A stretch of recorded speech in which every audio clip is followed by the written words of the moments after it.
Maybe Philippines. I heard a lot of some from Philippines. Philippines. Yeah, Philippines guy.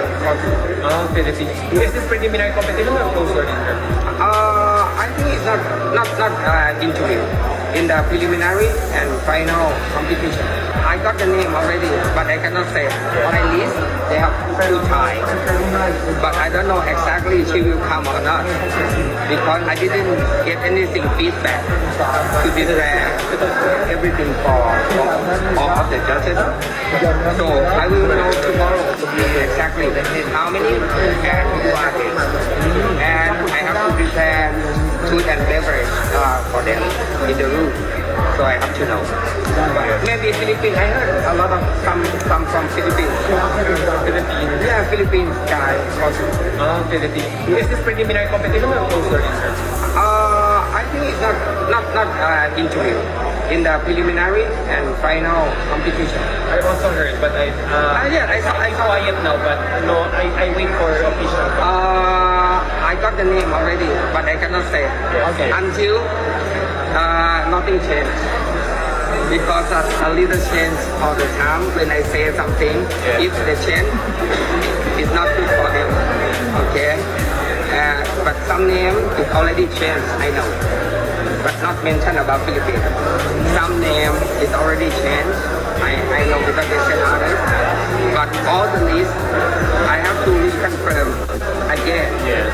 Because it's not 100%. So inyong napanood at narinig mga kapolitika itong sinabi ni Mr. Nawat, because I believe na magandang development ito dito sa maging laban ni Atisa Manalo sa Miss Universe 2025, na meron di umanong posibilidad na magkakaroon ng isang Filipino judge dito sa Miss Universe. Sabi pa nga is Filipino judges ang magiging kabahagi ng selection committee.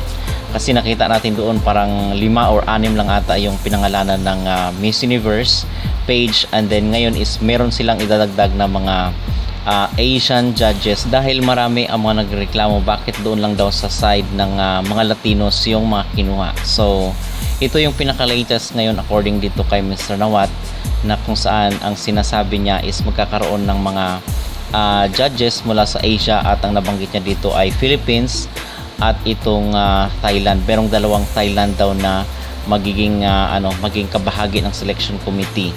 So ang sabi is baka daw itong si Antonia Porcel, and then dito naman daw sa Philippines is baka daw si Ben Chan, yung may-ari ng bench, ang magiging isa sa mga hurado, kasi sponsor daw ito dito sa Miss Universe 2025. So magandang development ito mga kapolitika, at narinig na yung ating mga panawagan, ating mga pag-rant, mga protesta, rally dito sa social media, yung pagtatanong natin kung bakit puro lang mga Latinos. So parang sagot ito doon sa ating katanungan mga kapolitika, dahil ngayon ay naglagay na sila ng Asian na mga judges. So kasi kinakailangan talaga na magsalita tayo dito sa social media para marinig nila yung sentimiento ng publiko. Okay? Kasi hindi naman pwede yun, kinakailangan na maging patas ang laban dito sa Miss Universe. Pero ang sabi ng iba is kinakailangan daw laruin ng kung sino man itong Pilipino na maging hurado, ay laruin daw yung score mga kapolitika.